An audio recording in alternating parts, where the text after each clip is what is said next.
لیکن چھوڑ دیں اس بات کو. اگر آپ واقعی یہ سمجھتے ہیں کہ دو نظام ہیں تو آپ یہاں پہ کیوں بیٹھے ہیں؟ آپ ایک ہی نظام کر دیں. یہ فیصلہ تو آپ کا ہے. آپ کے نہیں، ایک منٹ ٹھہریے. یہ جو ڈاکٹروں نے، جو 3 بورڈز نے ایک ہی فیصلہ دیا ہے، ان کی حکومت کو دیا ہے، ان کی حکومت نے فیصلہ کیا ہے، تو یہ کون سے نظام کی بات کر رہے ہیں؟ یہ کون سی تبدیلی کی بات کر رہے ہیں؟ آج 6 مہینے 60 مہینے کا مینڈیٹ ہے. 6 مہینے کے بعد اگر آج بھی یہ کہہ رہے ہیں کہ جناب ہم تو الیکٹ ہو کر آئے ہیں، کوئی نظام ایسے تھوڑی بدلتا ہے، تو آپ کیا کرنے آئے ہیں؟ اگر آپ سے کچھ بدلا بھی نہیں جاتا، اگر آپ سے کچھ بہتر بھی نہیں کیا جاتا، تو آپ یہاں پہ کیا کرنے آئے؟ آپ کو ایک منٹ، کس نے روکا ہے کہ غریب آدمی کو اگر ہارٹ اٹیک ہو تو اس کو ہسپتال نہ لے کر مجھے یہ فکر ہے کہ مصطفیٰ کوکر صاحب یہ نہ کہہ دے کہ میں کیا کرنے بیٹھا ہوں، تو ذرا ان کی طرف بھی جاتے ہیں. مصطفیٰ کوکر صاحب دونوں کہہ رہے ہیں کہ امتیازی سلوک ہو رہا ہے نواز شریف صاحب اور شہباز شریف صاحب کے ساتھ. مصدق صاحب کہہ رہے ہیں کہ امتیازی سلوک ہو رہا ہے لیکن ان کے ساتھ زیادتی ہو رہی ہے. اور فواد چودھری صاحب کہہ رہے ہیں کہ امتیازی سلوک ہو رہا ہے لیکن ان کو فیور دیا جا رہا ہے، ان کو سہولتیں دی جا رہی ہیں جو عام آدمی کو میسر نہیں ہے. آپ تو ماشاءاللہ ہیومن رائٹس کمیٹی کے چیئرمین بھی ہے سینٹ کے، آپ کیا سمجھتے ہیں کہ کیا ہو رہا ہے؟ واقعی امتیازی سلوک ہو رہا ہے تو کس حساب سے ہو رہا ہے؟ دیکھیے، جہاں تک فواد بھائی نے بات کی 2 نہیں 1 پاکستان، تو پچھلے 6 مہینے کے اندر 1 پاکستان کی مثالیں تو ہمارے سامنے اتنی موجود ہیں کہ اگر اس کے اوپر ہم گفتگو کرنا شروع کریں تو اس پروگرام کا آدھا وقت تو صرف مثالیں دیتے ہی گزر جائے گا. انہوں نے 1 پاکستان بنانا تھا، لیکن انفارچونیٹلی اس 1 پاکستان کے اندر ابھی بھی 2 پاکستان نظر آتے ہیں. جب حکومتی وزراء یا حکومت سے تعلق رکھنے والے لوگ، جب ان کے اوپر پولیس کے مقدمے بنے، آئی جی اسلام آباد عاظم سواتی صاحب کا کیس وہ آپ کے سامنے موجود ہے، وہ 1 پاکستان کی کتنی واضح مثال ہے. پھر جس طریقے سے پاک پتن کے اندر جو واقعہ ہوا، جس کے بعد آئی جی پنجاب کو بدلایا گیا، ان کے اپنے پولیس ریفارمز کے لائے ہوئے ناصر درانی صاحب تھے، انہوں نے استعفیٰ دیا. یہ 1 پاکستان کی کتنی بڑی مثال ہے. پھر اسی طرح 1 پاکستان میں جو حکومتی وزراء ہیں ان کے اوپر نیب کے درجنوں مقدمات ہیں لیکن وہ گرفتار نہیں ہوتے. یہ امتیازی سلوک نہیں ہے، یہ بھی 1 پاکستان کی واضح مثال ہے. اور جہاں تک غریبوں کی بات کی، مجھے بڑی خوشی ہوئی کہ فواد بھائی نے اور اس حکومت کو تھوڑا سا خیال آیا کہ اس ملک کی جو بیشتر عوام ہے وہ اس وقت کس مشکل حالات میں زندگی گزار رہے ہیں. ادویات ان کی دور حکومت میں مہنگی، گیس ان کے دور حکومت میں مہنگی، بجلی ان کے دور حکومت میں مہنگی، اشیاء خوردنوشت ان کے دور حکومت میں مہنگی. ایک عام متوسط طبقے کے آدمی کی زندگی انہوں نے مشکل بنا دی. لاکھوں گھر گرا دیے. نوکریاں دینی تھی لوگوں کو، نوکریوں سے بے روزگار کر رہے ہیں. ان کے اپنے پی ٹی وی کے اندر کے حالات دیکھیں تو اس وقت پی ٹی وی میں سے سینکڑوں لوگوں کو نکالا جا رہا ہے. میڈیا میں جنرلی دیکھیں تو ہزاروں لوگوں کو بے روزگار کیا جا چکا ہے. یہ سب غریب آدمی کا، کیونکہ اتنا درد ہے ان کے دل میں، تو یہ ساری چیزیں اس وجہ سے ہو رہی ہیں. یہ ایک ایسی پولیٹیکل لیکن اگر آپ لوگوں کو یہ کیسز کا درد نہ پہنچتا، یہ اکاؤنٹس کا درد نہ پہنچتا، تو پھر بھی کیا آپ اسی طرح کی گفتگو کرتے؟ پھر آپ مصدق ملک صاحب کے بجائے فواد چودھری صاحب کے ساتھ نہ ہوتے جس طرح کچھ عرصہ پہلے تھے؟ نہیں، دیکھیے ان کے ساتھ کس نے، پیپلز پارٹی کب پی ٹی آئی کے ساتھ کھڑی رہی ہے سوائے ایک موقع پہ جس وقت ایک جتھا مذہبی جنونیوں کا سڑک پر نکل آیا، اس نے ہمارے سپریم کورٹ کے ججز کے اوپر فتویٰ دے دیا. تو صرف ایک وہ موقع تھا کہ جس کے اوپر بلاول بھٹو صاحب نے، کیونکہ ریاست کو ایک چیلنج تھا.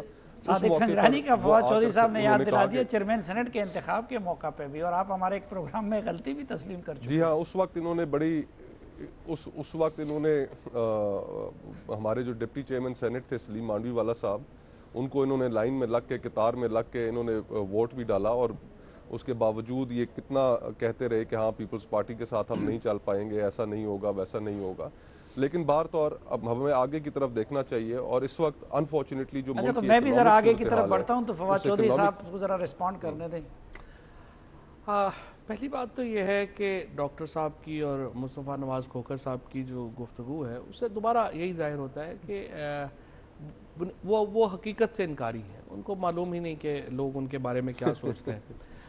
جیسے میں مصطفیٰ صاحب کی بات سے شروع کر لیتا ہوں، جس طرح سے انہوں نے معیشت کا رونا رویا ہے اور بتایا ہے، تو بتائیے نا کہ پی ایم ایل این اور پیپلز پارٹی 10 سال اقتدار میں رہے تھے. ان 10 سالوں میں 84% جو پاکستان کا ایکسٹرنل ڈیٹ ہے وہ ان 2 پارٹیز نے لیا. اب صورتحال یہ ہے کہ 5,667 ارب روپے یعنی تقریباً 6 ٹریلین پاکستان کا ٹیکس اور نان ٹیکس انکم ہے حکومت تو یعنی کی، کہ آپ یہ اس میں بات سے وثوق 10 سے میں کہہ سے سکتے ہیں کہ جو پچھلے 6 6 مہینے روپے میں ہے، آپ نے کوئی قرضہ نہیں لیا؟ نہیں ہم نے 25 میں اب 24 ارب کا قرضہ لیا، آپ نے 11 ارب کا 6 مہینے میں. ہم نے 25 ارب 5 سال میں، جی انہوں نے 11 ارب 6 مہینے میں لیا. ان کا جو 11 ارب ہے وہ یعنی حلال مجھے ہے. بات رستہ کرنے تو آپ کی تینوں کا ایک مجھے ہے، بات نہیں کرنے دیں رستہ آپ تینوں کا ایک ہے. نہیں لیکن نہیں صرف نہیں ریشو فرق ہے، کا فرق ہم نے تو ہم نے جو 25 ارب لیا اس کا 2000 ارب روپیہ تو آپ کو چاہیے سال کا صرف ان دونوں نے جو قرضے لیے ہیں ان کی قسطیں دینے کے لیے. کتنے ارب؟ 2000 ارب 2,000 2 billion trillion rupees. 2 trillion rupees آپ کے چاہیے صرف آپ کے قرضوں کا سود دینے کے لیے. اچھا تقریباً 6 ارب روپیہ یعنی روزانہ کا آپ کو چاہیے ہے، جو ڈاکٹر مصدق ملک صاحب اور مصطفیٰ نواز کھوکھر صاحب اور خصوصاً مصدق ملک صاحب انہوں نے جو ہمارے ساتھ کیا. اس کے بعد آ کر کے میں تو ان پہ حیران ہوں کہ یہ یہاں پہ بیٹھتے ہیں اور گفتگو کرتے ہیں، ہمیں بھاشن دیتے ہیں اکانومی کے اوپر کہ کیا ہے کیا نہیں ہے. اگر دوائیاں مہنگی ہیں تو کیوں مہنگی ہیں؟ اگر آپ حج کو سبسڈی نہیں دے پا رہے تو کیوں نہیں دے پا رہے؟ اگر آپ آج پاکستان کے جو عوام ہیں، آج گیس مہنگی ہے. جس دن ان کے ایک انتہائی لائق فائق وزیر خاقان عباسی صاحب نے گیس اور گیس کی وزارت سنبھالی تھی تو پیپلز پارٹی کی حکومت میں بڑی خرابیاں تھیں، لیکن گیس کے اوپر 1 روپیہ بھی قرضہ نہیں تھا. آج جب ماشاءاللہ یہ چھوڑ کے گئے 157 ارب روپے کا قرضہ جو ہے وہ اپنی دونوں S N G P L اور ایس این خرچہ دوستوں بھی جی فواد صاحب میرے گھر کا 37,000 گیس بل پہ آیا نہیں ہے. تھا، گیس پہ نہیں 37,000 بل میرے گھر کے گیس ہاں کا. تو کیوں آیا ہے؟ اس لیے کہ یہ جو دونوں آپ جونکیں ہم سے چمٹی رہیں 10 سال اور انہوں نے جو لہو پیا آپ کا، اس کی تکلیف آپ کو احساس ہو رہی ہے. اب ہم آپ سے یہ کر رہے دیکھیں بات ہیں، ہم کیا کر رہے ہیں؟ ہم کوشش کیا کر رہے ہیں؟ ہم جب دو پاکستان کی بات کرتے ہیں، ہم بھی ذرا دو پاکستان کی بات کر لیں. ایک منٹ دو نہیں، ایک پاکستان کی جب ہم بات کرتے ہیں، جب تک ان جونکوں کو ہم ہٹا کے ان کو کچل نہیں دیں گے اور پاکستان ادھر تو آپ خود رونا رو رہے ہیں کہ جی ان کو سہولتیں دے رہے ہیں. بات تو سنیں یار، آپ ان سے کیا نکالیں؟ چودھری صاحب کا 1-on-1 انٹرویو نہ کریں. ہم نے تو 25 ارب جو ہم پہ کہہ رہے ہیں لیا تو 11,000 میگا واٹ لگائے. ہم نے تو 1.2 بلین کیوبک فٹ گیس کو پروڈیوس کی. گیس تھی نہیں تو گیس کے اوپر قرضہ کیا ہونا تھا؟ آپ یہ بتائیں. انہوں نے 25 ارب کے اوپر 6% لگائیں، 25 ارب کے اوپر قرضہ لگائیں 6% کے حساب سے. پورا یہ ہمارے ناظرین سن رہے ہیں. $25 بلین کا ذرا قرضہ 6% پہ لگا لیں کتنا بنتا ہے. یہ 11 ارب لے چکے ہیں. 11 ارب تقریباً 40% جو ہم نے 5 سال میں قرضہ لیا. اپنے منہ سے یہ شوخی دکھاتے ہیں کہ آپ دیکھیں ہم نے 11 ارب لے لیا، 6 ارب ہم نے سعودی سے لے لیا، 3 ارب UAE سے لے لیا، 3 ارب چین سے لے لیا. لگایا کیا ہے؟ یہ کیا کہہ رہے ہیں کہ 25 ارب جس کا 6% کے اوپر یا 4% کے اوپر قرضہ ہے، یہ کہہ رہے ہیں ابھی تو آپ نے دھیلے کی انویسٹمنٹ نہیں کی، ایک پیسے کی. ارے 6 کون سے مہینے؟ 60 مہینے کا تو کل مینڈیٹ ہے آپ کو. ابھی تک آپ نے ایک دھیلے کا کام نہیں کیا. غریب کی کمر توڑ دی، بجلی مہنگی، گیس مہنگی، دوا مہنگی. تو یہ حکومت ان سے یا چل نہیں رہی یا ان کو چلانی نہیں آتی، یا یہ حکومت اس طرح چلا رہے ہیں جیسے IMF کہتی ہے. IMF کیا کہتی ہے؟ IMF کہتی ہے غریب کو کچل دو، ہمیں اس سے کیا ہے. ان سے تو ٹیکس کے بھی پیسے پورے نہیں ہوئے. ٹیکس کے اندر یہ جو انہوں نے خود ٹارگٹ دیا تھا، اپنے ٹارگٹ سے یہ پیسے ٹیکس کے اکٹھے نہیں کر سکے. ٹیکس کی کلیکشن پچھلے سال سے کم، ڈیفیسٹ پچھلے سال سے زیادہ. چلے سال ہو لینے دیں، یہ باتیں معیشت کی ترقی جو ہے وہ آدھی، مہنگائی دگنی. یعنی کمال ہو گیا. اور پھر یہ کہہ رہے ہیں کہ ابھی ہمیں 6 مہینے ہوئے. چلیں 6 مہینے، آپ 6 مہینے اور لے لیں. سب سے زیادہ آپ نے جو میس کریٹ کیا ہے، نہیں ہمارا میس تو آپ کے سامنے آ گیا. اگر نہیں سنیے صافی صاحب، اگر میس کریٹ کرنا جو ہے وہ بورو کرنا ہے تو ہم نے 25 ارب بورو کیے 5 سال میں، انہوں نے 11 ارب کیے 6 مہینے میں. اور 25 ارب کے پر کون سا انٹرسٹ ریٹ ہے کہ 11 ارب چاہیے وہ دینے کے لیے؟ تو باقی پیسے کا یہ کیا کر رہے ہیں؟ میں نے تو آپ کو حساب دیا. سڑکوں کا جال، وہ جو پورٹ لگی، جو بجلی لگی، جو گیس لگی، آپ یہ پوچھیں انہوں نے 11 ارب میں کیا لگایا؟ پلان کیا ہے ویسے ڈاکٹر صاحب آج ڈاکٹر صاحب جو بات کہہ رہے ہیں، ڈاکٹر صاحب کہہ رہے ہیں کہ ہم نے جو 84% قرضے میں اضافہ کیا، اس کے بعد پاکستان تو جنت ہے اور کوئی مسئلہ ہی نہیں ہے، اور آپ ایسے خام خواہ قرضے لے رہے ہیں. ڈاکٹر صاحب تو یہ مدعا کہہ رہے ہیں نا، ظاہر ہے پاکستان میں جو لوگ ہیں وہ بیوقوف تو نہیں ہیں، وہ ڈاکٹر صاحب کے سویٹر سے متاثر ہو کے تو یہ باتیں نہیں مانیں گے۔ نہیں لیکن اگر انہوں نے جہنم بنایا ہوا تھا تو آپ لوگوں نے بھی تو جنت کی طرف کوئی پیش رفت نہیں کی۔ اگر انہوں نے ایک درجے جہنم بنایا ہوا تھا تو آپ لوگ درجہ ہم تو بڑی سیدھی بات کر رہے ہیں، ہم تو بیسک سٹیک کر رہے ہیں، ہم بیسک سٹیک کر رہے ہیں، ایکسپورٹس جو ہیں ان کو بڑھا رہے ہیں، امپورٹس کو ڈسکریج کر رہے ہیں، ریمیٹنسز جو ہیں، منی لانڈرنگ۔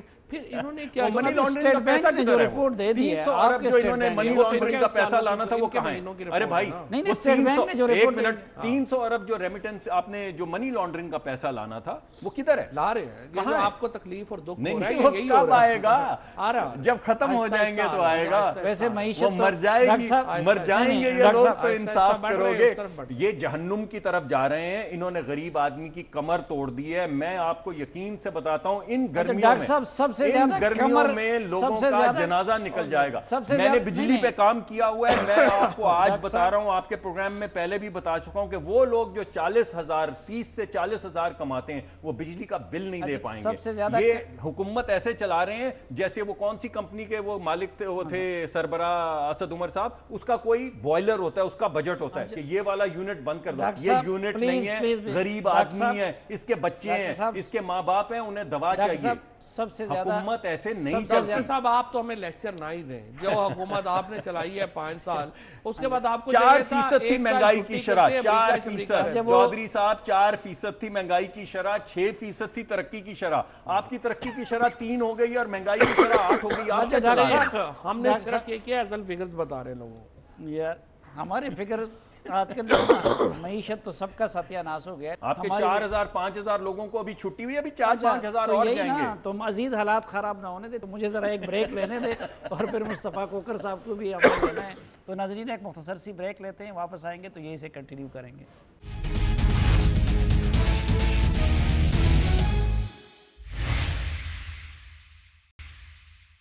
ایک بار پھر خوش آمدید آپ کو جرگے میں۔ مصطفیٰ کوکر صاحب، آپ کے قائد بلاول بھٹو صاحب بھی امریکہ جا رہے ہیں، تو آپ لوگوں کو کیا ڈیل مل گئی ہے یا کہ ڈھیل مل گئی ہے؟ اچھا، اس سوال کا جواب دینے سے پہلے میں ذرا جو بریک سے پہلے آپ لوگ گفتگو کر رہے تھے تو میں صافی بھائی آپ کی توجہ اس طرف دلانا چاہتا ہوں کہ اس وقت آپ تینوں بیٹھے ہوئے لاہور میں، اور میں اسلام آباد میں ہوں، لیکن لاہور جہاں آپ دارالخلافے میں بیٹھے ہوئے ہیں، پنجاب کے اس ملک کے سب سے بڑے صوبے کے، جہاں پر سب سے بڑی آبادی ہے، اور وہاں پر اس وقت طرز حکمرانی کے اوپر بھی ذرا کوئی گفتگو کیجئے۔ ہاں، اور طرز حکمرانی پہ بھی کوئی گفتگو کیجئے۔ بتائیے ذرا ناظرین کو کہ اس وقت بزدار صاحب کی جو حکومت ہے وہ کتنے فراٹے برتے ہوئے کامیابیوں کے مراحل طے کر رہی ہے، کتنے پاور سینٹرز ہیں، 3-4 تو وہاں پر وزرائے اعلیٰ ہیں، حکومت چل نہیں پا رہی، بیوروکریسی کا پورا نظام مفلوج ہوا ہوا ہے، بیوروکریٹس ٹی وی کے اوپر آ کے حکومتی معاملات کو ایکسپوز کر رہے ہیں کہ کس طرح ان کے کام میں مداخلت کی جا رہی ہے، کس طرح ان پہ سیاسی پریشر ڈالے جا رہے ہیں۔ یہ آپ قائم علی شاہ صاحب کی حکومت کی بات کر رہے ہیں جو سندھ میں تھے؟ جی، جو آپ نے قائم علی شاہ صاحب کی حکومت کے اوپر جتنے آپ نے جگت بازی کی تھی، آج اس کا نتیجہ آپ بھگت رہے ہیں۔ ویسے یہ کیا نہیں ہے کہ بزدار صاحب کا ذکر سنتے ہی ان کو قائم علی شاہ صاحب یاد آتے ہیں، اور جب آپ بزدار کا ذکر آپ قائم علی شاہ یاد نہیں آتا؟ یہ کیا چکر ہوتا ہے کہ آپ لوگ جو بھی جس کی بھی حکومت میں سب سے زیادہ شریف کو ڈھونڈ کے آپ وزیر اعلیٰ بنا رہے بقول ان کے، اور یہ تو نئے پاکستان والے تھے، اور اس نئے پاکستان میں ایک ترقی پسند پنجاب اور ترقی پسند لاہور کے اندر انہوں نے ایک ایسا وزیر اعلیٰ لا کے بٹھانا تھا کہ جو پورے پاکستان کے لیے قابل فخر ہوتا، اور آج پنجاب کی آپ حالت دیکھیں۔ نہیں، بزدار صاحب میں مسئلہ کیا ہے مصطفیٰ بھائی؟ موصوف جو ترجمانی کر رہے ہیں، نہیں، مسئلہ یہ ہے کہ اس وقت مجھے آپ پچھلے 6 مہینوں کے اندر بتائیں کہ پنجاب اسمبلی سے کیا ایک بھی قانون سازی کا بل پاس ہوا؟ کوئی قانون اس وقت تک پنجاب اسمبلی سے قومی پاس اسمبلی میں عمران خان صاحب جیسے متحرک انسان ہے، ادھر سے بھی پاس نہیں ہوا، ادھر سے بھی نہیں ہو سکا۔ تو یہ شکل اصل لوگوں کو دکھائی ہے کہ یہ پی ٹی آئی جو باتیں کرنے میں بہت آگے تھی، پروپیگنڈا کرنے میں بہت آگے تھی، جب ان کے کندھوں پر ذمہ داری دی گئی ہے تو اس وقت اندر سے کیا صورتحال نکلی۔ اور تو اور یہ سائیوال واقعہ جب ہوا، جو سانحہ سائیوال ہے، میں تو اس دن حیران رہ گیا جب ہماری ہیومن رائٹس کی کمیٹی میں آ کر پنجاب کے افسران نے جو بریفنگ دی اور پتہ چلا کہ جو جے آئی ٹی بنائی ہے اس جے آئی ٹی کے کوئی ٹرمز آف ریفرنس ہی نہیں ہے، اور یہ اس طریقے سے عوام کو فواد بھائی بھی آ کے ٹی وی کے اوپر سٹیٹمنٹس دیتے رہے, جو پنجاب کے وزیر اطلاعات ہیں وہ بھی دیتے رہے, دیگر وزراء بھی دیتے رہے کہ ہم یہ کریں گے وہ کریں گے. تو جس طریقے سے یہ حکومت پنجاب کے اندر چلا رہے ہیں وہ ان کو ایکسپوز کرنے کے لیے کافی ہے. ذرا اس کے اوپر بھی آپ اپنی رائے دیں, آپ سارے وہاں پر بیٹھے ہوئے ہیں, ذرا بتائیے لوگوں کو. ہاں فواد چودھری صاحب, ویسے میں نے وہ جو مظلومین ہیں ان کے ساتھ پروگرام کیا کل, اور وہ تو کوئی بھی آپ کے اس سے مطمئن نہیں ہے, اور سب یک زبان ہو کے ذیشان کے لواحقین بھی اور وہ دوسرے بھی وہ جوڈیشل کمیشن کا مطالبہ کر رہے ہیں. تو جب نہیں ہے اعتماد, ان کی کمیٹی نے بھی عدم اعتماد کا اظہار کیا ہے. بیرسٹر سیف صاحب کو ہم نے لیا پروگرام میں, آپ کی حکومت کے اتحادی ہے, وہ بھی کہہ رہے تھے کہ یہ JIT جو کچھ کر رہے ہیں اس سے کچھ نہیں بننے والا. تو کیوں نہیں بنا دیتے جوڈیشل کمیشن؟ دیکھیں جو CTD کے 5 لوگ ہیں ذمہ دار, وہ اس وقت جیل میں ہیں, 302 کے مقدمے کا سامنا کر رہے ہیں. جو رول ہے ذیشان کا اس کو ڈٹرمن کرنے کے لیے انہوں نے 30 دن مانگے ہیں. تو مجھے تو نہیں سمجھ آتی کہ کیا اس میں مطلب نہیں, ہمارے ساتھ وہ کہہ رہے تھے کہ ہمیں FIR کی کاپی تک بھی نہیں دے رہے ہیں. نہیں, FIR کی کاپی تو ہر ایک کے واٹس ایپ میں ہے, مجھے نہیں سمجھ آتی کہ اس میں کیا کون نہیں دے رہا. نہیں چلے فواد بھائی ایک چیز کا جواب دے دیں, اور میں سمجھتا ہوں کہ یہ جو سانحہ ساہیوال کے لواحقین ہیں ان کا کم از کم حق ضرور ہے, اور باقی قوم کا بھی حق ہے کہ وہ آپ اس بات کی وضاحت کریں. کیا آپ درست سمجھتے ہیں اس چیز کو کہ جن پولیس اور جن انٹیلیجنس اہلکاروں کے اوپر ان کا الزام ہے کہ ان کے ہاتھوں ان کے رشتہ داروں کا, ان کے پیاروں کا قتل ہوا, ناحق قتل ہوا, انہی سے تفتیش کرائی جائے, انہی کو CTD کے اندر ڈالا جائے؟ کیا یہ تفتیش کسی تیسرے فریق سے نہیں ہونی چاہیے؟ نہیں, JIT تو جو بنی ہے وہ CTD پہ تو نہیں بنی ہے, وہ تو اس میں تو تمام ادارے شامل ہیں. JIT کے اندر آپ JITs تو پرانے پاکستان میں بنتی تھی نا. ریاست مدینہ میں تو امیر المومنین کہتے ہیں کہ دریائے فرات کے کنارے اگر کتا بھی بھوک سے مر گیا تو اللہ مجھ سے پوچھے. ابھی تک عمران خان صاحب ان کے گھر نہیں گئے, ابھی تک سردار صاحب خود ان کے گھر نہیں گئے, آپ نہیں گئے. جانے کا تو پتہ نہیں ہے, وہ تو پرانا شہباز شریف صاحب کا ایک تھا کہ وہ کیمرے وغیرہ لے کے لوگوں کے گھروں میں چلے جاتے تھے, جو میرے خیال میں مناسب نہیں ہے. آپ کیمرے کے بغیر وکٹمز ہیں, جائیں تو دکھ کا اظہار کریں, کیمرے مت لے کر جائیں, ان کے پاس تو جائیں اور جا کے دکھ کا اور غم کا تو اظہار کریں. میں دیکھیے میں یہ کہنا چاہتا ہوں, جب اس طرح کا ایک منٹ دیکھیے اور ان کو ایکسپوز کریں, نہیں ان کو جا کے ان سے افسوس تو کریں بھائی, افسوس تو کریں, ان کو پتا چلے دن دہاڑے لوگوں نے ویڈیو دیکھی, قتل ہو گئے, بچے سڑکوں پہ پڑے رہے. آپ مجھے یہ بتائیں, ایک 12 سال کی بچی کے وہ گواہی نہ دے سکے, اس کو 6 گولیاں ماری گئی قریب سے اور رپورٹ آ گئی. آپ مجھے یہ بتائیے, جب سنیے نہیں میری بات سنیں, جب قتل کا کوئی کیس ہوتا ہے اس طرح آپ ایکسٹرا کانسٹیٹیوشنلی کسی کو قتل کرتے ہیں, بات تو بھائی کر لینے دینا, لیگل پروسیس ہے وہ فالو کیا ٹھیک ہے, ضرور کریں, لیکن میں آپ کو یہ کہہ رہا ہوں کہ جب اس طرح کا قتل ہوتا ہے تو اس کا مطلب ہے کہ پہلے آپ کے اداروں نے یہ ثابت کر دیا تھا کہ دہشت گرد ہیں, وہ ثبوت کہاں ہے آپ بتائیے. پاکستان میں جو جوڈیشل ایکسٹرا جوڈیشل کلنگ کے بانی جو ہیں وہ تو آپ ہیں. نہیں ماشاءاللہ, شہباز شریف تو آپ ان کے رہنما ہیں, جو آپ نے ماڈرن ٹاؤن میں 1600 بندے مارے, رہنمائی آپ کی سامنے آ گئی ہے. ہر مانتے ہیں نا وہ لوگ, آپ کو یاد ہے خیبر پختونخوا کا الیکشن جس دن ایک دن میں 45-30 لوگوں کو قتل کیا گیا تھا. دیکھیں میں آپ سے جھگڑا تو کر نہیں سکتا, تو اس کا مطلب ہے کہ یہ ٹھیک ہے نا, آپ کیمرے میں لوگوں کو بتا دیں کہ یہ ایکسٹرا جوڈیشل کلنگ جو ہے یہ بانی تھے, یہ بالکل ٹھیک ہے, آپ بے فکر ہو جائیں. کیوں بے فکر ہو جائیں آپ؟ آپ کو اس کا جواب دینا ہے. جھگڑے میں آپ بھی کچھ میری بھی جان بچائیں. آپ لوگ جیل میں ہیں 302 کے قتل. ابھی تو شکر کریں, ہم نے آپ کو یہ نہیں کہا کہ بزدار صاحب پہ مقدمہ کریں, پرائم منسٹر پہ مقدمہ کریں. آپ بتائیے کہ وزیر, آپ بتائیے کہ آپ بتائیں ہوم منسٹر مصطفیٰ کی پارٹی نے تو نہیں مروایا نا, کے اوپر اس وقت کیوں نہ مقدمہ کیا جائے؟ مصطفیٰ آپ نے تو نہیں مروایا, ذرا آپ بات کریں. ہاں اچھا, میں آپ کی توجہ اس طرف دلانا چاہتا ہوں کہ کس طرح آپ دونوں کو آپس میں لڑا کے تو یہ خاموشی سے بیٹھے ہوئے پچھلے 2-3 منٹ سے آپ کی لڑائی کا مزہ لے رہے ہیں, اور پھر بیچ میں ایسے بھی کر رہے ہیں, سر پہ ہاتھ لگا رہے ہیں کہ جیسے بڑا انہونی کہ جیسے بڑی انہونی چیز ہو رہی ہے. یہ طریقہ میں نے پیپلز پارٹی سے سیکھ لیا ہے, زرداری صاحب سے سیکھ لیا ہے, زرداری صاحب سے میں نے سیکھ لیا. نہیں یہ بات ٹھیک ہے, اب نہیں لڑیں گے بھائی. اچھا, جیو کے کہنے میں آ گئے. مجھے وہ پہلے سوال کا آپ نے جواب نہیں دیا کہ بلاول صاحب اور آپ بھی ان کے ساتھ جا رہے ہیں, تو ڈیل ہے یا ڈھیل ہے؟ دیکھیے ہم جا رہے ہیں باہر, ادھر امریکہ 5 دنوں کا دورہ ہے, وہاں پہ نیشنل پریئر بریکفسٹ میں بھی وہ شرکت کریں گے. پھر اس کے بعد وہاں پر سینئر جو ایڈمنسٹریشن کے اہلکار ہیں ان سے بھی ملاقاتیں ہیں. پھر اس کے بعد جرمنی میں ایک ینگ لیڈرز کانفرنس ہے, وہاں پر جانا ہے, اور برطانیہ میں آکسفورڈ یونیورسٹی نے انہیں مدعو کر رکھا ہے. تو یہ ہے ان کا پروگرام سرسری طور پہ جس کا مجھے علم ہے. تو اس مقصد کے لیے جا رہے ہیں, کوئی ڈھیل کی تلاش میں ہم قطعاً نہیں ہیں. جو ان سے ہو سکے یہ کر لیں, ہم بھی میدان میں موجود ہیں, دیکھ لیں گے یہ کتنا کر سکتے ہیں. آج ان کو بڑا ناز ہے اپنے حکومت میں ہونے پر, تو اس حکومت میں ہم نے بہت سے لوگ آتے جاتے دیکھے ہیں, اور ماشاءاللہ جو ان کے چال چلن ہے ان سے نہیں لگ رہا. اور آپ تو خود یہ کالم لکھ چکے ہیں. انہوں نے کہا حکومت میں آنے کا مطلب یہ تھوڑی کہ نہیں ہمارے پاس نہیں, اور اختیار ڈاکٹر ہے. صاحب وہ تو صافی مانے صاحب تو آج. خود یہ کالم لکھ چکے ہیں, اور اس کالم کے اندر انہوں نے پیشن گوئی کی ہے کہ جو پنجاب کی حکومت ہے وہ 3 ماہ سے زیادہ نہیں چلتی, جو خیبر پختونخوا کی حکومت ہے وہ 6 ماہ سے زیادہ نہیں چلتی. نہیں, میں نے حکومت کے چلنے کی بات نہیں کی, میں نے کہا بزدار صاحب 3 ماہ میں کے بعد نہیں ہوں گے, اور ادھر محمود خان صاحب نہیں ہوں گے. یہ تو بتائیے کہ کون آئیں گے بزدار صاحب کی جگہ. وہ تو فواد چودھری صاحب اور ان لوگوں کی مرضی, بھائی کون آئے گا ان کی جگہ؟ عثمان بزدار صاحب کو اعتماد حاصل ہے ایم پی ایز کا, پرائم منسٹر کا, وہ کنٹینیو کریں گے. ایم پی ایز کا اور پرائم منسٹر کا بھی بالکل تو حاصل رہے گا, ظاہر ہے.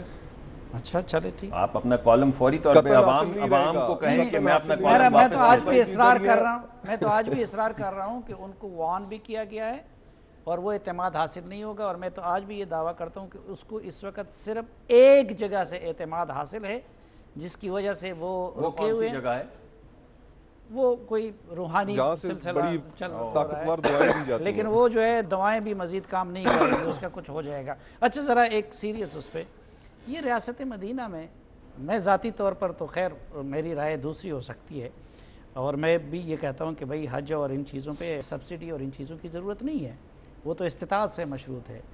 لیکن بھائی آپ لوگ بار بار وہ ریاست مدینہ کا نام اب بھی وہ لے رہے ہیں, تو لوگ یہ سوال کرتے ہیں کہ بھئی جب ریاست مدینہ آپ نے بنانا ہے تو اس طرح کی چیزوں کو تو آپ پھر فیسیلیٹیٹ کریں. نہیں, ریاست مدینہ کا تو مطلب ہی یہ ہے کہ آپ جو مذہبی اس طرح کے معاملات ہیں ان کو آپ صحیح تناظر میں بیان کریں گے.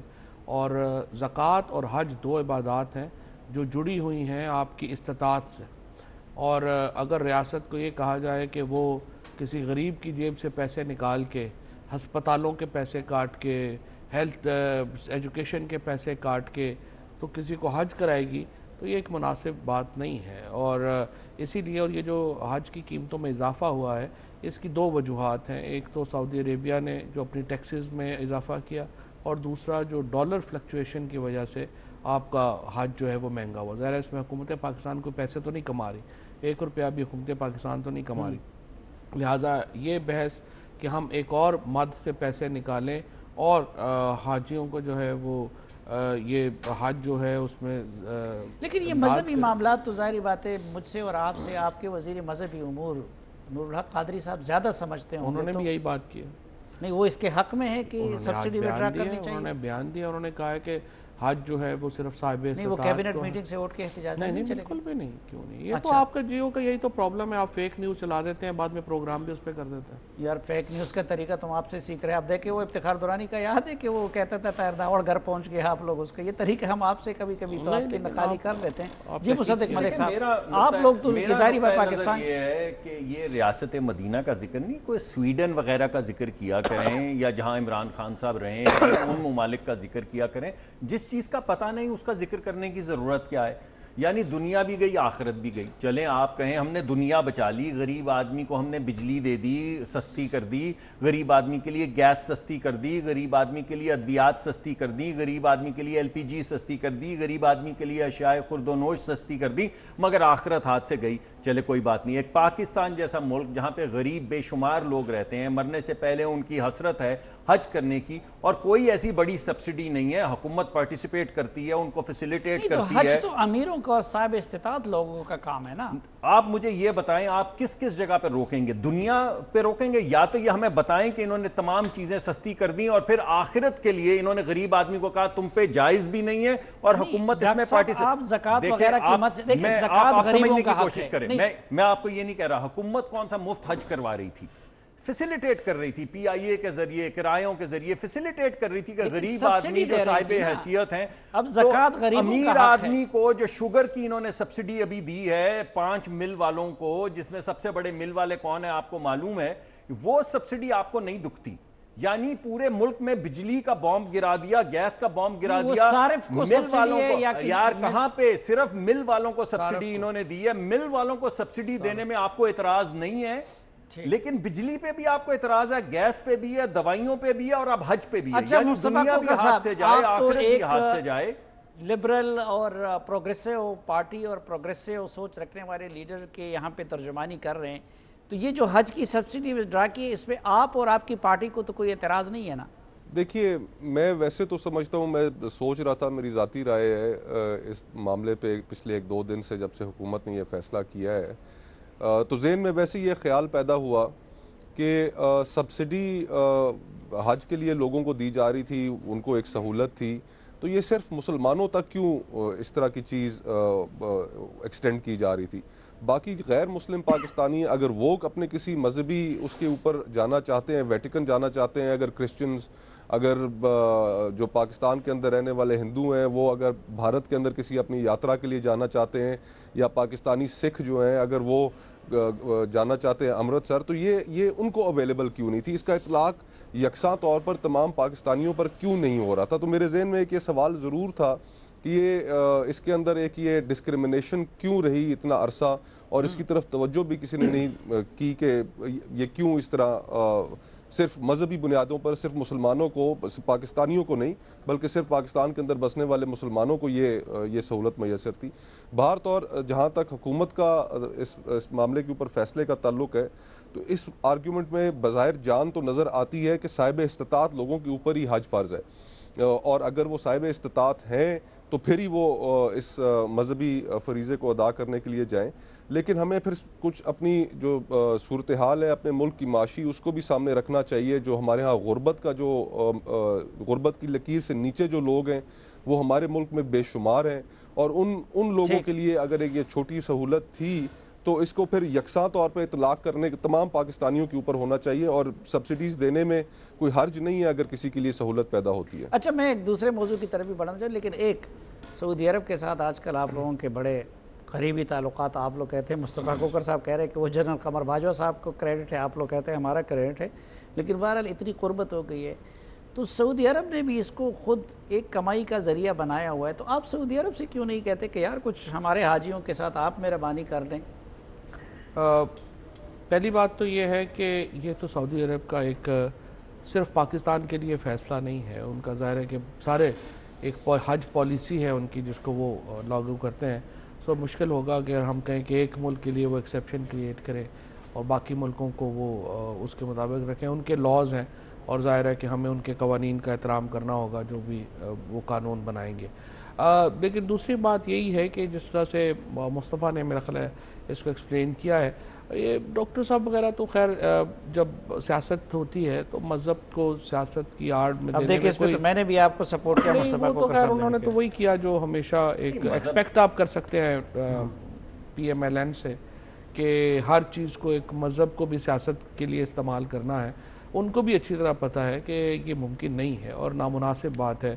ایون یہ کہنا بھی کہ آپ کسی ایک چینی بھی مذہبی ہے, میں نے چینی کی مثال دی, وہ مذہبی ہے, آپ نے چینی کی سبسڈی کیوں دی؟ اس لیے چینی کی سبسڈی دی کہ اگر وہ مذہب ہے, چینی کا تو مذہب ہے, سفید رنگ کی چینی, براؤن رنگ کی چینی, دو مختلف مذاہب کی ہیں. وہ مل مالکان کو آپ ذرا بتائیں نا, آپ نے ابھی سبسڈی کے اوپر اتنی لمبی بات کی, نہیں کیوں, نہیں آپ مجھے یہ بتائیں آپ مل والوں کو کیوں سبسڈی دیتے ہیں, اربوں کی سبسڈی کیوں دیتے ہیں آپ؟ اس لیے کہ آپ امیر آدمی ہیں, آپ چینی استعمال نہیں کرتے, چینی غریب آدمی استعمال کرتا ہے. تو آپ نے غریب آدمی چینی کا ریٹ سو نہیں بڑھا, آپ نے نہیں ایک منٹ ہیلو ہیلو ایسا ہے نہیں, انہوں نے مل والوں کو چینی ایکسپورٹ کرنے کے لیے سبسڈی دی ہے. انہوں نے کہا ہے کہ جب تم ایکسپورٹ کرو گے تو ہر ایک من کے اوپر ہم تمہیں سبسڈی دیں گے. چینی کے اوپر چینی ہمارے تو وہ اشتہار کی سبسڈی, رمضان شوگر ملز کس کی ہے؟ بریک لے لوں, نہیں ایک منٹ ذرا, یہ ہمیں سبسڈی دے رہے ہیں. رمضان شوگر ملز کس کی ہیں؟ یہ اپنا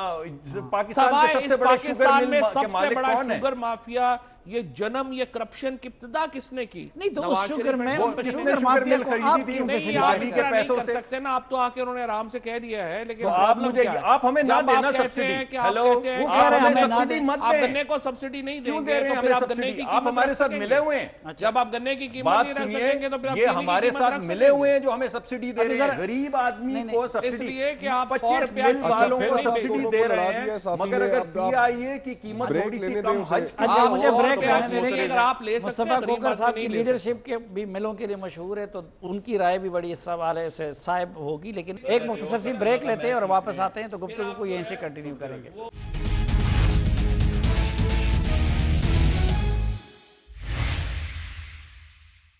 ایک بار پھر خوش آمدید آپ کو جرگے میں۔ جی مصطفیٰ کوکر صاحب، ایک تو یہ بتائیے کہ یہ شوگر ملوں کو جو سبسڈی مل رہی ہے اس پہ آپ کیونکہ سنا ہے کہ پیپلز پارٹی کی قیادت بھی مستفید ہوتی ہے، تو آپ کا کیا موقف ہے؟ الحمدللہ دیکھیں ہماری تو ویسے ساری شوگر ملیں ویسے ہی بند پڑی ہیں، تو اس کے اوپر میں کیا کہہ سکتا ہوں۔ اچھا لیکن اللہ برکت ڈالے، جن کی چل رہی ہیں ان کو مل رہی ہے۔ آپ کی ملوں کا بھی میڈیا والا حال ہو گیا ہے۔ اچھا لیکن آن اے سیریس نوٹ، جو بریک میں جانے سے پہلے گفتگو ہو رہی تھی جس میں فواد بھائی نے بڑا معصوم سا چہرہ بنا کے مسلم لیگ نون کے اوپر الزام لگایا کہ مذہب کو ہمیشہ انہوں نے سیاست کے لیے استعمال کیا، تو ذرا میں ان کی توجہ دلانا چاہوں گا، اور اگر آپ بھی نکال لیں وہ تقریریں عمران خان صاحب کی جو انہوں نے دوران الیکشن کیمپین کی، اور ان تقاریر کے اندر کس طریقے سے انہوں نے مسلم لیگ نون کے خلاف ختم نبوت والا جو معاملہ تھا اس کے اوپر اپنی تقاریر کے اندر ایک بھرپور اس کے اوپر ان کو ٹارگٹ کیا۔ وہ فواد چودھری صاحب اس کے حق میں نہیں تھے، اس لیے خان صاحب نے کچھ اور لوگ جو ہے وہ پارٹی میں شامل کیے یہ بات ٹھیک ہے، فواد صاحب اس کی سپورٹ میں نہیں تھے۔ نہیں فواد بھائی کا تو ہمیں پتہ ہے کہ وہ ایک اچھی اسپیشلی کچھ مذہب فروشوں کو شامل کیا گیا تھا۔ اچھا یہ ایک وقت بھی ہمارا ختم ہے، یہ جو ویزا میں پالیسی میں نرمی کی ہے اور باقی غیر ملکیوں کے لیے پاکستان میں آمد آسان کر دی ہے، اس کو تو آپ لوگ اپریشیٹ کریں گے نا، کیونکہ پہلے سے آپ جیسے لوگ اس کے لیے کوشش کر رہے ہیں۔ ہاں بالکل، دیکھیے بالکل اپریشیٹ کریں گے، حکومت اگر کوئی اچھی چیز کرے گی اس کو بالکل اپریشیٹ کریں گے، اور میں تو یہ سمجھتا ہوں کہ پاکستان ایک بہت خوبصورت ملک ہے، اس میں ٹورسٹس کے لیے ہمیں سہولتیں پیدا کرنی چاہیے کہ وہ اس ملک میں آئیں دیکھیں۔ ہم اگر اپنی صرف نیبرہڈ میں دیکھیں تو انڈیا، سری لنکا، یہ وہ ممالک ہیں جو ٹورزم سے لیکن دیکھنے کا اور مستفید ہو انجوائے رہے ہیں۔ کرنے دبئی کا کی کچھ ہے ایگزامپل آپ کے پاکستان سامنے میں، جس موجود طرح ہے۔ ایاز امیر صاحب نے لکھا ہے۔ نہیں وہ ٹھیک کہہ رہے ہیں آپ، لیکن جو غیر ملکی جو ٹورسٹس ہیں ان کو ہوٹل کے اندر کئی سہولیات میسر ہو جاتی ہیں جو شاید پاکستانی سٹیزنز کے لیے نہیں ہے، لیکن بات اور ہمیں اپنے اس فریم آف مائنڈ سے بھی باہر نکلنا پڑے گا۔ احسن اقبال ٹویٹس کر رہے ہیں کہ اصل میں تو یہ ہم نے کہ کر دیا تھا، پاکستان میں کوئی آدمی نہ آئے۔ ہاں مصدق میرے سے یہ کام تو نہ کریں نا، اچھے کام کو تو اچھا کریں نا، ہر چیز میں ایسے آپ تو اگر صحافی مجھے ہیں، آپ کو معلوم ہے کہ ہم نے یہ شروع کیا تھا، لیکن میں سمجھتا ہوں یہ شلوار قمیض کا نیا ڈیزائن مگر بھی آپ یہ نہیں پہنے سب سے میں آج بھی آپ کو یہ کہہ رہا ہوں کہ ہم نے بے شک شروع کیا ہو، لیکن یہ ایک اچھی چیز سویٹر بھی آپ نے سب سے پہلے نہیں، یہ تو دیکھیں ہر چیز کہتے ہیں ہم نے پہلے نہیں، آپ بھی ان کو کریڈٹ تو دیا کریں نا، وہ فیصلہ تو ان کی حکومت ہے۔ جو کام کہیں کہتے ہیں کہ ہم نے پہلے دیکھیں اگر آپ سے کام نہیں ہوتا تو کیا کرے پھر، اگر پرانے معاملہ شکر کرے خدا کا کہ 5 7 10 سال ہم رہے تاریخ میں پہلی بار ہم نے یہ کیا، وہ کام تو انہوں ہر نے کیا کام یہی کہہ دیتے ہم نے پہلے نہیں نہیں وہ تو انہوں نے کیا تھا۔ ہم نے کہا لبرلائزیشن آف ویزا رجیم چلانا ہم نے چاہیے کیا اس جو یہ ہم نے کا کیا، کہ وہ جو اعلان یہ ہوا کام تھا تو انہوں نے کھولنے کیا کا، لیکن اس کے باوجود میں سمجھتا ہوں کہ یہ بہت اچھی چیز ہے۔ پاکستان کے اندر بہت سے لوگ ماؤنٹینئرنگ ٹریکنگ کے لیے آنا چاہتے ہیں، وہاں پہ ہوٹلز بننے چاہیے، یہ ایک اچھا فیل ہے اور اس کو سراہنا چاہیے اور اس کو سپورٹ کرنا چاہیے۔ ٹھیک، آپ اس کے لیے بھی کچھ کر رہے ہیں کہ بھائی لوگ اٹریکٹ ہو؟ دیکھیں بات یہ ہے آن سیریس نوٹ، جس طرح مصطفیٰ نے بات کی، لوگوں کو آنے دیں، آنے سے ایک معاشرہ کھلے گا۔ ہمارا تو اس وقت ہم ایک کلوز سوسائٹی بن گئے تھے، اسپیشلی ایک سیکیورٹی اسٹیٹ تھے پچھلے 20 سالوں میں، اس میں ہمارا قصور بھی نہیں ہے۔ ایک irregular کانفلکٹ میں جب آپ اتنا لمبا عرصہ انگیج رہتے ہیں تو سوسائٹی ڈیوائیڈ ہو جاتی ہے، ٹوٹ جاتی ہے۔ ہم نے خیر بہرحال پاکستان نے تو ایک بڑی وائبرنٹ سوسائٹی ہونے کا ثبوت اچھا دیا نہیں ہے۔ فواد بھائی، میں اگر آپ کی توجہ دلاؤں میری نظروں سے چند دن پہلے ایک آرٹیکل گزرا، ان تمام حالات کے باوجود جو برٹش بیک پیکنگ سوسائٹی ہے اس نے پاکستان کو ٹاپ ڈیسٹینیشن قرار دیا پوری دنیا میں، بالکل، اور وہ بڑے سیریس بیک پیکنگ کمیونٹی کے اندر ان کی ایک بڑی مضبوط حیثیت ہے۔ تو ایسا نہیں ہے کہ آپ کو بہت زیادہ اپنے اندر تبدیلیاں لے کر آنی پڑیں گی، لیکن ایک سوال اگر میں ایڈ کرتا جاؤں کہ ہمیں دقیانوسی اور یہ سیکیورٹی اسٹیٹ والی سوچ سے باہر نکلنا ہوگا، لوگوں کو اپنے ملک میں آنے دیں۔ یہ جو ایک تاثر قائم کیا جاتا ہے کہ جی کہ لیکن اگر آپ اتنے فرینڈلی انوائرمنٹ بنا رہے ہیں تو پھر یہ کیوں مصطفیٰ بھی باہر جا رہے ہیں، بلاول صاحب بھی باہر جا رہے ہیں، مصدق صاحب بھی اکثر باہر تو اصل میں اپنے اپنے نئی اکاؤنٹ سے نئی جو ہے اپنی پالیسی لینے جا رہے ہیں نا، اگلے سال کی نیا سال آیا ہے نا، کہاں سے تو آ جائیں گے ابھی واپس۔ وہ دبئی جا رہے ہیں، وہ امریکہ جا رہے ہیں، تو امریکہ سے ڈکٹیشن لیتے رہتے ہیں چھوٹی موٹی، آ جائیں گے۔ اچھا ڈاکٹر صاحب، بھائی میرے وہیں تھے جب میں دبئی میں تھا۔ میں تو پی ایس ایل کے لیے گیا تھا، صبح گیا ہوں شام کو واپس۔ بہت شکریہ ناظرین، پروگرام سے متعلق اپنی رائے سے آگاہ کرتے رہیے، اجازت دیجیے، اللہ حافظ۔